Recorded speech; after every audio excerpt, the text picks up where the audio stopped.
I am short on Bitcoin, and in this video I'm going to explain to you why I took this short position, what levels I'm looking for next, and also what trade setups is actually great for this week on Bitcoin. Now, this is another Tuesday, just another Tuesday where I come on YouTube and I tell you I just want to trade and I'm winning once again. At some point, you guys gotta realize that this is not luck and this is something that you can do as well by just being in our Discord channel.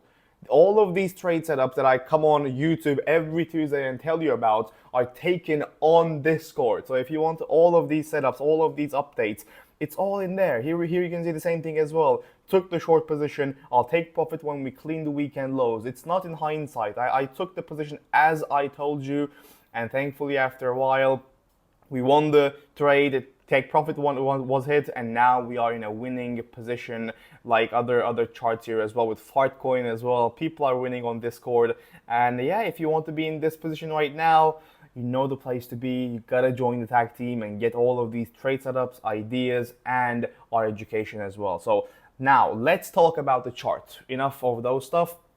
What are we seeing right now? For me, the most obvious sign for me to take this short position was the bearish CVD divergences on the chart. So every Monday when I look at the chart, the number one thing I'm looking at is there a discrepancy in bias between the big players and the small players in the markets? Because if I know for a fact that the small players are trying to push the price to a certain side and the big players are trying to push the price to the other side, what that usually does is it gives the fuel for big players to enter with bigger positions, pushing the price to to their targets a lot faster and a lot easier. So what we saw on the chart yesterday was the prime example of what I just explained. Because when the market opened up on Monday, what we saw on the chart is the price was pushing down, and as the price was pushing down, the order book was dominated with shorts, but also a bit of longs as well. So it was a bit more balanced, but with that balance, it was kind of obvious that someone was shorting the price and pushing the price down, because with the amount of delta that was seen on the charts, you could not normally push the price down $1,000. So let me just explain that on Exocharts so that it's more visual. Here we can see that when the price started to push down from 109.751, this is a level where we had $9.8 million of positive delta. So this means that there were longs coming in here. And when you see longs on the chart, but the price is unable to push higher, that's a great indication that, okay, someone has to be holding the price down here. Because as we can see, open interest is on the rise at this point as well. So people are long in the market with market orders, and price is trying to push up, but it's not able to push higher. Well, the only explanation we have for this is that someone is putting limit short orders at these levels. And that bias is actually backed up by how we are pushing down on the chart as well. As you can see, the delta is not high. The highest delta we have seen on all Asia and London session is not even $5 million on a 30-minute candle. That's not high delta. And this was a clear indication for me that when the price was pushing down, it was being pushed down by limit shorts, not market orders, not the small traders. It was being pushed down by big players who are keep shorting the market with limit shorts. Now, is this enough for me to short the market? No, it's not, because what I want to see at this point is I want to see New York open up in a bullish way, because if I know that the New York traders are trying to push the price up, but there are big London players who are already limit shorting the price, what that means is, okay, well, now there's a discrepancy in bias between London and New York. And if I see that discrepancy, bingo, that's my short position right there. And thankfully, that's exactly what we saw here. As we can see, when 9 a.m. EST, Eastern Time hit, this is when you started to see longs coming in on the chart. As we can see, the volume started to increase, and the open interest and delta was becoming positive here as well. $5.7 million of positive delta, $11.3 million of positive delta. When I saw this, my initial reaction was, okay, currently we are seeing the New York traders trying to push the price higher, but there is someone who have put limit short orders at these levels right here. So if a big player has put limit short orders up here and there are market players who are trying to push the price higher, 80 to 90% of the time, the big player will win. Not because they are smarter, not because they are more education, they're more educated. They will win because they have the size advantage. If the price is pushing higher here, the market orders that are coming from small players at some point will actually, they will change their bias, or they will be like, this is not worth for me. But the big players usually don't do that. When they have a bias and when they have money they're pouring into the markets, they want their bias to play out. So I knew this at this point that, okay, well, another confluence stat to this was we had the CME gap on the chart as well, as we all know from the July 4th open. So at this point, the CME was below us. The people were long in the market, and there were big players who were limit shorting the price. And when I saw that, I entered exactly 15 minutes after the New York Open, and this is a short position that I am currently in. So this short position, this is not in hindsight, I took profits when we took out the Sunday lows, and now I have my stop loss at entry, and I am looking for new positions next on the chart. So now we can talk about what we are seeing for the future and today and tomorrow on the chart as well. Now, important thing here is we need to have levels on the chart. I'm going to get rid of this one here because you guys already know this position at this point.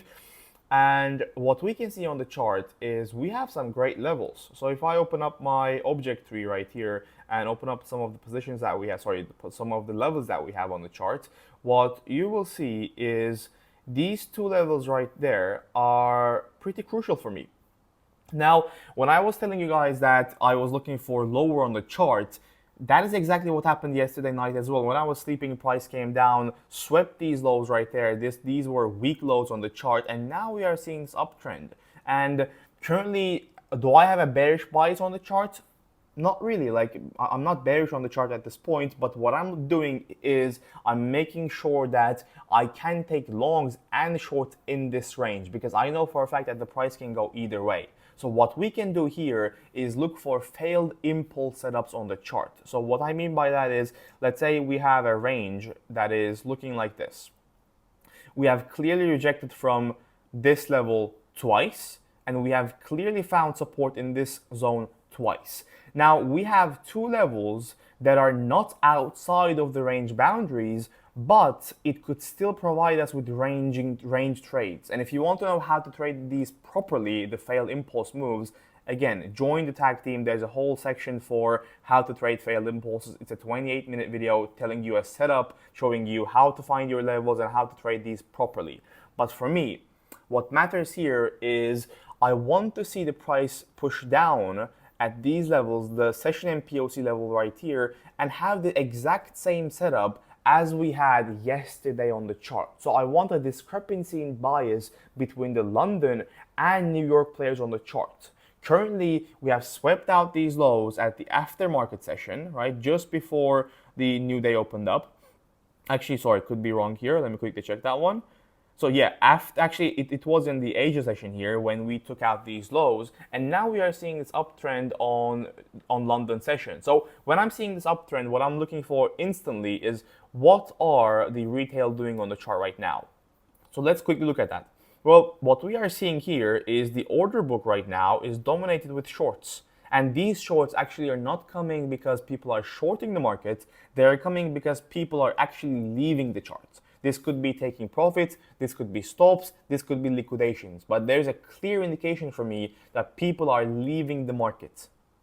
And the way I say that is because of the open interest. As we can see, open interest is having a huge nosedive right here compared to what we were doing yesterday. As we can see during that downtrend that I talked you through, we can see that the open interest was clearly pushing higher on the chart, whereas now we are seeing the open interest push down on the chart like so. So this is important for me, because why this could be important is, even though right now we are seeing the price push up with decreasing open interest, with this much amount of short orders or like sell orders coming in on the market, there has to be someone who is absorbing these orders, right? If we were seeing negative 50 million, negative 8.9 million, negative 4.7 million, but the price is pushing higher, the only explanation for this is there is a hand, right? Like the hand of God in a Maradona way, where someone is pushing the price up the levels, even though people are getting stopped out or people are leaving the charts.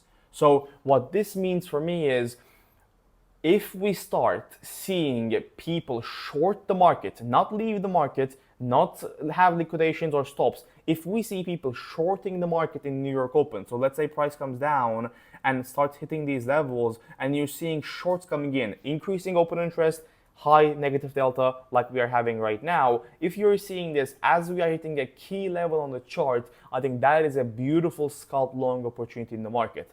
And thankfully, we have a level on the chart that is crucial as well. Here we can see this is the time point of control of the Asia session from today. It's at 107.845. And if I'm looking for those divergences and open interest increase, this level is exactly when I will start looking at that. If you want to have these templates, if you want to have these session and POC levels that have been working outrageously well, again, it's all on the tag team. Like, it's everything is in the description. This is everything that I have. So 107.845 on the chart right here, right? So what I'm looking for next on the chart is I'm either looking for a long position when the price comes to this session and POC level, hits the level, and I get a long position like this, right, with my stop loss below the low and aiming for the session and POC that is on the upside next. This is a 2.93 point R setup that you can potentially take to new all-time highs on the chart as well, like so.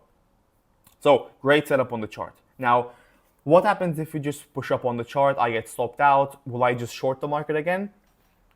Well, no. For me, even though I have a short from this mid-channel, I'm not going to be looking for shorts if we end up pushing up to the yesterday's New York session highs. What I will do instead is I will be checking what the volume profile of this range is doing. So let's just quickly have this volume profile set up. And as we can see right now, what we are doing is we're trying to get above this point of control. So if the point of control is reclaimed, usually from the range theory, what is next is the value area high right here. So what I'm looking for in this chart is, can we push higher, right? Let's say we don't come down. Can we push higher, take out these New York highs, and then have this push up to the session MPOC that lays at 109.165. The reason I'm interested in this level is because the highs that we had on Monday, these ones right here, are also, I'd like to take them next, right? That's all I can say about this one. The major reason why I want them taken out is because this was actually a London session from yesterday. And as we can see here, the highs that we have from this London session are weak. They don't have a selling tail, and for me, when you don't have a selling tail and when you have a beautiful session MPOC sitting just above your price, now talk about a target. So this is a level that I'm 100% interested in, and if the price comes in and we start seeing some bearish CVD divergences after hitting that level and we start losing this value area high, now this is when we're talking about another short opportunity in the market here as well. So this is what I'm looking for in the chart, like so. And you can aim for these lows with your take profit one being at that session MPOC level right there. So many great positions on the market. And for me, what matters the most is this range right here. If this range breaks today, I will make another video tomorrow talking you through what could happen next on the chart as well. So this is it for me for this video. These are the two positions I'm looking for at the moment. And if you want the live updates when I'm taking new positions, join the tag team. I will be in the Discord telling you my next position when I actually take it. So that's all I can say. If you are interested in the education, tag team is the place to be. If you're interested in the live updates, tag team is the place to be. Thank you so much. Leave a like on this video and don't forget to subscribe as well. See you next one. Bye-bye.